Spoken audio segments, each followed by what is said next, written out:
Good morning. Vaccines for kids, how the FDA is making progress in developing a coronavirus vaccination for children, and when they expect kids to roll up their sleeves. Plus, White River Cleanup, a look into the annual event that helps keep Muncie beautiful. The impact volunteers are having on the Muncie community. And a warm weekend on the way. Our weather team will break down how hot it's going to get. Get the coffee ready and open those eyes because you're waking up with Cardinal weather.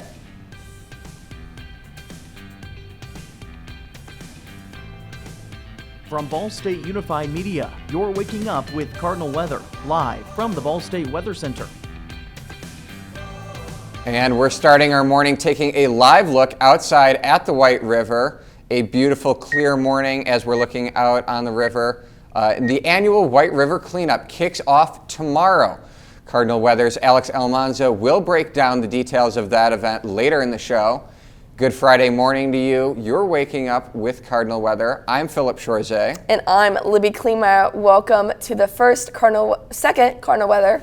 Goodness, but it's Philip's first. It is my first, and I am so happy to be here with you, Libby. I'm so happy to be here with you, Philip. It's going to be a great show. But first, let's take a look at the local weather with Vanessa. Vanessa? Yeah.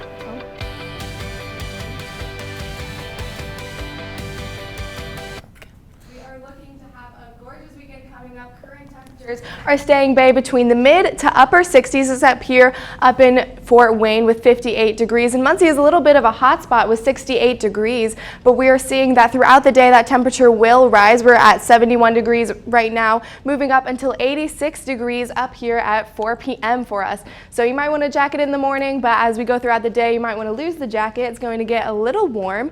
What we're looking at for these next few days, an abundance of sunshine. We're going to have a wonderful weekend, lots of warm temperatures. So any plans that you have outside, keep those because it's going to be gorgeous. But next week we may have some rain, but we will see a little bit more of that when I do a longer forecast for you. Awesome. Thank you so much, Vanessa. Now, it may be dry here, but other parts of the country are experiencing rain from remnants of Hurricane Nicholas. Nicholas made landfall in Texas on Tuesday. It was ranked as a Category 1 storm with winds up to 94 miles per hour. The hurricane passed through many areas that were devastated by Hurricane Ida just 2 weeks earlier. According to the National Weather Service, Nicholas caused power outages for nearly 500,000 people. Some areas have reported receiving up to 15 inches of rain. The governor of Texas called a state of emergency last Sunday. He said the large amounts of rain from frequent hurricanes pose a threat to the area. Some areas in the south are still without power. Nicholas has been downgraded to the remnants of a tropical cyclone. Now moving from one hurricane to another, communities in Louisiana are still cleaning up weeks after Hurricane Ida tore through the state. Heath Allen explains how one community is struggling to recover. The electricity network was destroyed. I need help, but I don't need no rain. But Alvin Robichaud is getting a soap plant right now, and nope, he doesn't need it. As the rains from Nicholas fall on top of what Hurricane Ida left behind, what Alvin needs is some juice. Well, I got 3 generators, and they all went out, and I can't afford to get another one. His friend and neighbor, Loyman Skurlock, dodging the rain from Nicholas. The 2 bedrooms and the bathroom are leaking bad, so we're sleeping in the kitchen. And certainly they are not alone, but it's not stopping them or their neighbors in Lafourche from wading through back-to-back storms. Let's face it, Alvin's got enough on his plate already. I got COPD and asthma and asbestos, and I can't use my breathing machine because I ain't got no electricity. If there's good news, it's this. 50% of the parish is back on permanent power now, and hundreds, if not thousands of linemen are working, even in the rain, to get power fully restored. Parish President Archie Chasson knows this rain will come and go, so the push continues to help folks like Alvin and Loyman. Blue roofs and places to live for those who've lost everything. We probably have about 25% of our homes that are catastrophic. We still have about 95 people in a shelter up in Assumption Parish that we're managing, doing assessments on their homes for them to see who can go back, who can go with family and friends. So we still have a very long way to go, but I think we're ahead of the game for 18 days in. The hit that Lafourche took, substantial, but these are folks who've been down this bayou before, and nothing washes away their hope or their faith. God has blessed our community over and over again throughout the years. We are a very resilient people here in Lafourche. We're going to be Lafourche strong, and we're going to put the pieces back together. Trying to help each other, that's all you can do right now. Simple as that. That's it. Wait for the rain. That's it. Moving over to California, those residents displaced by the Caldor fire are beginning to return home, but many are returning to nothing. At least 780 homes have been destroyed by the wildfire. Firefighters in the area help support residents by passing out food. One homeowner affected by the fire said they need help from the federal government. Want to do something, get FEMA to approve this a national disaster and get FEMA help in here for the people of Grizzly Flats and all of the Caldor fire victims.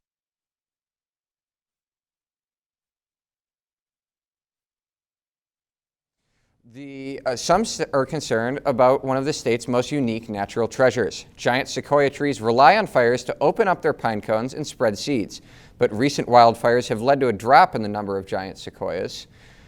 Last year, nearly 15% of the trees were killed in a single wildfire. Now conservationists worry that the growing number of fires could pose a threat to their survival.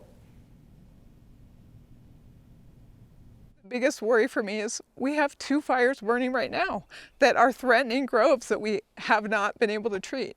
The risk is still there. There have been more than 7,000 wildfire incidents this season. And President Biden said this week he believes climate change is impacting the wildfire season. Biden spoke at a briefing at the National Interagency Fire Center in Idaho on Monday. He warned the group that global warming cannot be fixed without action. It's not like you can build back to what it was before. It's not going to get any better than it is today. It only can get worse. Biden also pushed his infrastructure proposal during the briefing. He said the bill would provide money for wildfire preparedness, forestry management, and public water sources. Just ahead, Ball State is offering flu vaccinations where you can get yours next week. That's after your Weather Now.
Welcome back. The current time is 8:08 and you're taking a live look outside at the Foundational Science Building. Clear skies, sunny out there, not a cloud in sight. The weather, 2 vaccinations. Ball State is offering flu vaccines to students and employees this year. In an email with This Week, university officials said the Indiana Immunization Coalition will increase access to flu vaccinations. They will be holding 3 clinics next week. The clinics will be held at the Joe Angora Student Wellness and Recreation Center. On Wednesday, they will be open from noon to 6 o'clock. Clinics will also be held Thursday and Friday from 10 in the morning to 2 o'clock. Clinics will offer flu vaccines. Students can also receive a Pfizer, Moderna, or J&J coronavirus vaccination. Students and employees should bring their driver's license and health insurance cards. The vaccinations are free and pre-registration is encouraged. Moving from one campus to another, thousands of students at a California college are banned from campus after they failed to comply with the university vaccination policies. Yes, Sacramento State University is requiring students to prove they have been vaccinated. Students can also obtain an exemption that comes with frequent testing. Walter Makua explains how students are responding to that policy. The deadline for Sacramento State students to certify that they've received a COVID-19 vaccination was on Monday. 87% of our students met that deadline. Vice President of Student Affairs Ed Mills sent an email to the remaining 4,306 students, letting them know that since they had failed to meet that deadline, they were not allowed on campus until they completed that certification. Between Monday, when that email was sent out, and Wednesday afternoon, about 2,100, or nearly half of those not certified, are now in compliance. Oh, no way. That's crazy. That's awesome, yeah. And just having that protection and knowing everyone else around here has to have that level of protection just makes you feel a bit more safer. But not every student is happy about it. I feel like the kids should have had at least a choice of whether we should get it or whether we shouldn't get it. But at the end of the day, we have to listen to the higher ups if we really want to pass to get that degree. Students have to provide which vaccine they received and the dates. The university has the ability to verify that information. They're also asked to upload a copy of their vaccination card through the student portal. Students who are not vaccinated or choose not to share their proof of vaccination have a choice. To declare a medical or religious exemption, or let us know that they were taking fully online classes and would not be physically accessing the campus. Cairo Torres has one of those exemptions. We have to get tested twice a week.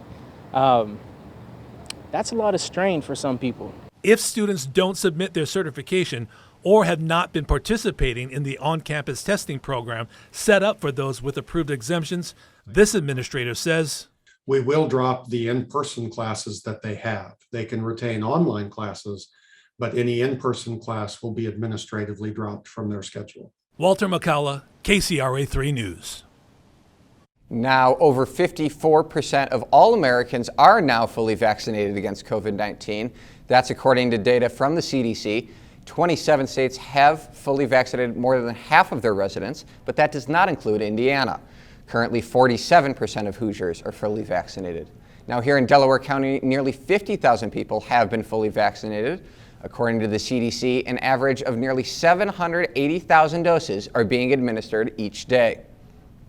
Now, as vaccination rates increase across the country, the number of COVID-19 cases in Pan-American continents is still on the rise. New data says the number of children and adolescent COVID cases is increasing. According to the Pan American Health Organization, there have been over 1.9 million cases of COVID-19 among children. The director of the PAHO says children have less coronavirus symptoms, but children can still develop symptoms that lead to hospitalizations. The director of the PAHO says children with health issues like diabetes are the most vulnerable to the severe cases. Now, with the number of COVID cases increasing among children, kids 5 to 11 could be vaccinated soon. Health experts say a vaccination could be authorized by Halloween. In the meantime, the FDA says parents should wait to vaccinate their kids until it has been formally authorized. They say the dosage used for children could differ from the amount used in older age groups. The FDA says clinical trials are still in the works.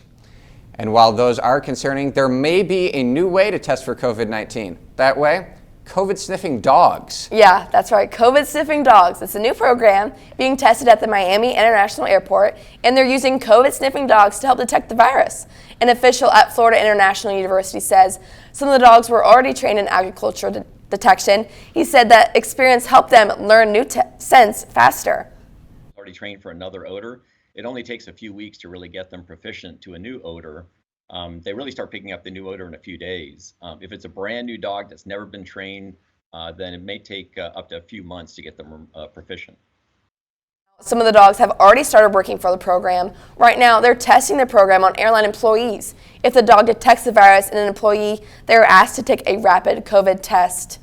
And now, Miami sounds amazing laying on the beach, but not that hot, not those hot temperatures. I don't know. There's hot temperatures all around. I'm not minding it so much. Ryan, what can you tell us about the rest of the nation? Warmer than average temperatures right now in the nation, except here in the northwest. Here you see it. Billings at 38 degrees right now. Seattle's at 55 degrees, and you're going to see that that's going to be one of the cooler temperatures. If you want to get to some of the higher, warmer temperatures right now, you got to get to pretty much to the southeast right now, because that's where most of the warmer temperatures are at right now. Now you take a look at these high temperatures for today.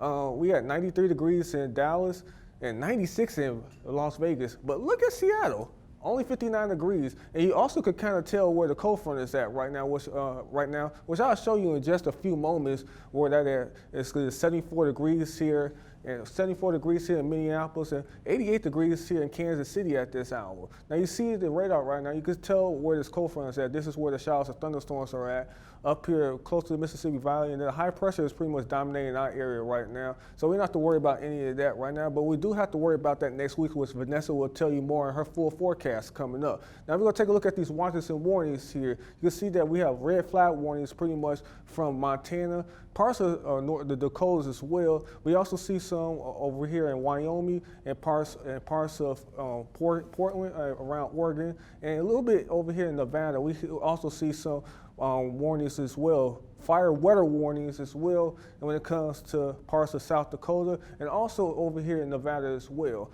We also going to take a look at some of these warnings from across the Pacific, off the coast of California and parts of Oregon as well. We have some gale storm warnings off the coast as well right there. Now you take a look at the temperatures for tomorrow, 85 degrees in Cincinnati. Again, only 74 in Minneapolis, and Seattle, 63 degrees. But take a look at Las Vegas, it's at 91 degrees, and Denver's at 90 degrees right now. And if you want to go to somewhere warm, those are down south is one of the places you can go, because that's where we're sitting at the warm air. But again, later on, you're going to see that cold front come through. You're going to see that those temperatures are going to come back to more fall-like temperatures, which will be discussed later on in the full forecast. That's excellent. Definitely enjoying those those nice warm temperatures. Might have to take a trip down south. We'll see. Yes, I know we've been talking about fall weather all week, and I just want to come, but yeah. Thank you so much, Ryan. Now we're taking another live look outside the White River, where crews of volunteers will make part in the annual cleanup tomorrow. Alex Almanza will explain what's different about this year's event. That's after this message from MITS.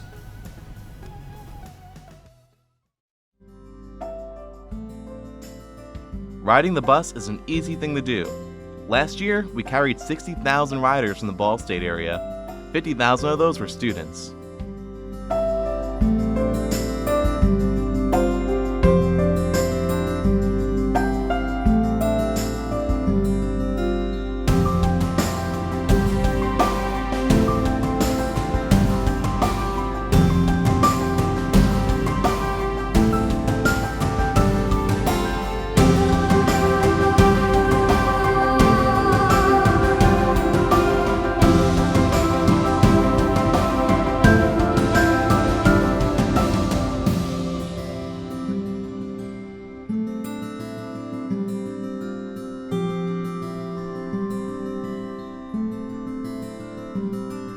Anywhere you want to go, MITS will take you there. Welcome back. The annual White River Cleanup is kicking off tomorrow, like we said earlier. And that's right, and this is actually the first year that I myself won't be participating. This event happens every year in September. It's a great event. You find a lot of interesting stuff in the river. It's made up of volunteers from the surrounding counties, all coming together to remove an estimated 130,000 pounds of trash. I actually pulled out a safe door out of the river one year. A door? A door. You can find a lot of interesting stuff that unfortunately gets dumped in that river. Oh, I'm sure. I'm sure. The White River Cleanup crew here to take care of all of that trash. They've got crews out in kayaks. They've got crews walking the sides of the banks of the river to really make sure that all of that trash helps get cleaned up. It's a great initiative. Yeah, this is my first time hearing about it. We're talking about it all morning, but it sounds really interesting, and I would love to participate. That sounds amazing to help clean up that river, because I'm sure there's a lot of stuff that you don't want in that river. And I could only imagine what's in there. And they're walking the entire length of the White River here in Muncie, from the tracks all the way down through downtown. It's going to be a huge volunteer effort, and I really hope that they are successful as they have been in past years. I'm super fascinated to hear what they're going to be changing about this in the past. It's a huge event, so I'm sure there's going to be a lot of things changed for COVID this year with all of the COVID vaccination concerns. I'm sure that, did they do it last year then since the COVID? They didn't do it last year. They did it, I'm a senior this year. They did it my freshman and sophomore years. I've participated in both of those years. It's an excellent opportunity. I'm sure, yeah. Part of greater conservation efforts here in Muncie, the university heavily involved in a lot of those not vaccination efforts, those conservation efforts as they try to clean up the area. Yeah, I'm sure you get a lot of experience, like you said, cleaning that up and meeting new people from all over Muncie, since like most of us aren't really from here, so we get meet new people over the city, and it sounds really nice. I wish I could. I can't wait to help clean up the trash. And so many volunteer efforts, and we're going to take it live to Alex Almanza in Westside Park to give us a preview of what we can expect tomorrow. Hey, Alex. Libby and Philip, I'll tell you what, I've never heard anyone as excited to clean up on a Saturday morning as these folks here that are going to be here tomorrow. Like you said, Philip, the White River cleanup happens every year, and it happens every year in September, and it's a statewide public initiative to help clean up the White River, most of the entirety of the White River. And many surrounding counties and communities, including Delaware County, participate in cleaning up the river on or near the same date in September. This particular event, however, is very special. Tony Cecil, who unfortunately passed away in April, organized this event 13 years ago and has always been part of it for every year for 13 years. So thousands of pounds of trash are removed, and we'll see here in a bit how much that is exactly. And a large amount of tires are also removed. Volunteers walk the bank, river, and land to find as much debris as possible. And volunteers even use canoes and kayaks to bring in debris and put as much as they can in their canoes, and just finding whatever debris they can find. Of course, this is all to clean up the White River. Of course, the initiative to clean up the White River is very important to the Muncie community. The White River cleanup has been responsible for removing an estimated 65 tons of trash and over 800 tires in the past 13 years. It's drawn well over 4,600 volunteers, and it's going to continue growing in volunteers.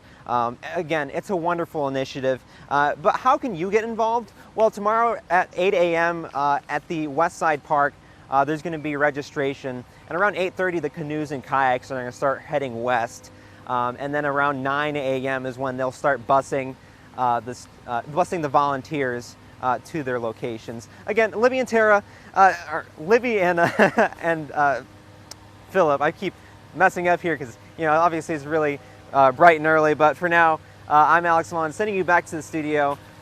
Great initiative out here at the White River. Thank you so much, Alex. And again, that event begins tomorrow morning at 8. Looks great out there where he is. What can you tell us about the rest of the day, Vanessa? Well, the rest of the day is going to be a bit warm. We're going to see temperatures be up more into the 80-degree weather. There's going to be a lot of sun, really clear skies, and that's going to stay that way for the rest of the weekend. We see here on the radar, no clouds, no storms coming in for this weekend, so keep your outdoor plans. It's going to be beautiful outside. All we really see is this storm system over here over Wisconsin and Iowa, but that's not going to affect the Indiana area, luckily. For the rest of the day, we are seeing temperatures start off pretty cool, 67 degrees, and as we move on throughout the day, those temperatures are going to rise, reaching our high 85 at 5 p.m. today. We see that over here today, just like I said, beautiful skies, beautiful weather, 85 degrees, so a little bit warmer than average temperatures for this season, and winds staying at bay with 5 miles per hour. Tonight, no clouds or any storms coming in, so feel free to leave your window open. It's going to be pretty safe to do that. 66 degrees, and it's going to be gorgeous. So you can turn off that AC. Over here in the weekend, like I said, gorgeous skies, warm temperatures. Pretty well same temperatures for Saturday and Sunday, so you can keep those barbecue plans out for this weekend. As we're seeing these above average temperatures, it's hard to believe that it is 5 days until fall. Those average temperatures are around 78, but we are seeing right now up in the 80s, but we're going to see those temperatures start to come in over the weekend. We see Friday today is going to be gorgeous, so is the weekend, and we're going to see a cold front come in, giving us some storms in the beginning of the week, but then those temperatures are going to settle down for the rest of the week going into fall.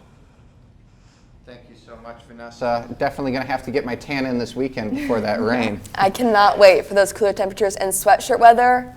I can't wait. I know we keep saying that, but it's coming, and I'm so excited. Thank you so much, Vanessa. After that rain, you should expect those cool temperatures to come in, and it'll start feeling like fall finally. Awesome. I cannot wait. Thank you so much. Yeah. Now, in just a moment, we're breaking down the science of tidal waves. That's after a message from Mitz.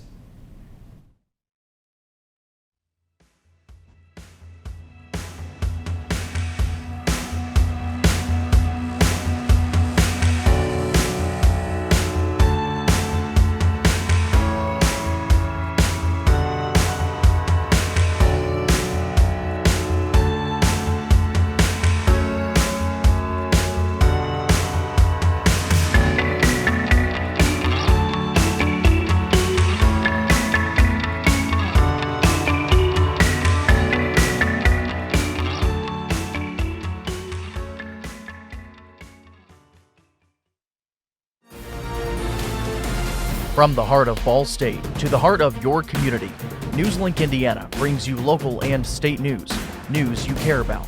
We pride ourselves with giving you the most reliable news coverage, stories that affect you, linking you to the community each night on air and online. NewsLink Indiana, bringing news to the heart of your community.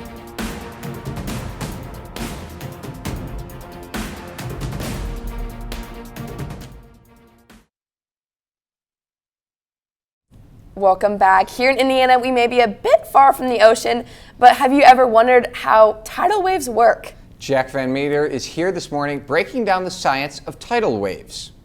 Jack? Good morning, everybody. Today we're going to be talking about the science of how tides work there. Very interesting, as said before. Here in Indiana, we really have nothing to worry about with the tides here, but if you know anybody who lives around the ocean or coastal communities, tides affect everyday life. And the main perpetrator of the tides is going to be our friend up here, Mr. Moon. And Mr. Moon has its own gravity, and it affects Earth. It's kind of a dual relationship there. Earth's gravity affects the moon, moon affects Earth. Now what happens is the moon's gravity will actually bulge the Earth just a little bit there. It'll pull the Earth, and what it'll do, it'll squeeze it a little bit as well. And what will happen when the squeeze happens is you'll get a high tide on this side of the Earth, and on the flip side, you also get a high tide. Except the tide that's facing the moon, that's going to be a more severe tide. That's going to be called high tide. And then on the other side of the Earth here, that's going to be called high-low tide. So you're basically getting two high tides a day, except one's a little more severe than the other one. And then on the top and bottom of the Earth here, that's where your low tides are going to be, because the Earth is actually pinched very slightly. Now it actually pinches the land, it expands and bulges the land just a little bit as well, but it's so minor that we cannot feel it, and the only way it's actually measured is very precise instruments now. So you're going to have two high tides, two low tides a day then, which is kind of cool. And tides have been very important as of recently, because with climate change and the rising of global ocean levels, high tides have been increasingly flooding coastal communities, which people are, affects daily life there. And then there's also a third type of tide, which is called meteorological tide, which is going to be like storm surge there. So there's a little bit of information about tides. We'll send it back to the desk now. Awesome. Thank you so much, Jack. Now, switch topics just a little bit. If you like watching movies, you could actually start getting paid for it. It's awesome. A finance company is looking for someone to watch 13 scary movies. Finance Buzz says it wants to know whether horror movies with a high budget are scarier than movies with a low budget. To test that, they're looking for someone to watch scary movies while wearing a heart monitor. Finance Buzz will pay movie watchers $1,300 for the project. The movies range from low-budget films like Blair Witch Project to blockbusters like A Quiet Place 2. Applications are due October 1st. Now, hopefully there's not going to be any scary weather in the future. Yeah, I don't know. It's like these hot temperatures, they just keep coming. I don't understand what's the big deal, you know what I mean? Only thing really scary are some thunderstorms, maybe Monday and Tuesday, but they shouldn't stick around. We're going to see cooler temperatures and start to actually feel like fall, so you can feel comfortable drinking that pumpkin spice latte with it not being 85 degrees out. Love it. Thank you so much, Vanessa. That's all for Cardinal Weather for this Friday morning. Thank you for joining us. We'll see you next Friday. Have a great rest of your day and a fantastic weekend. Thanks, guys.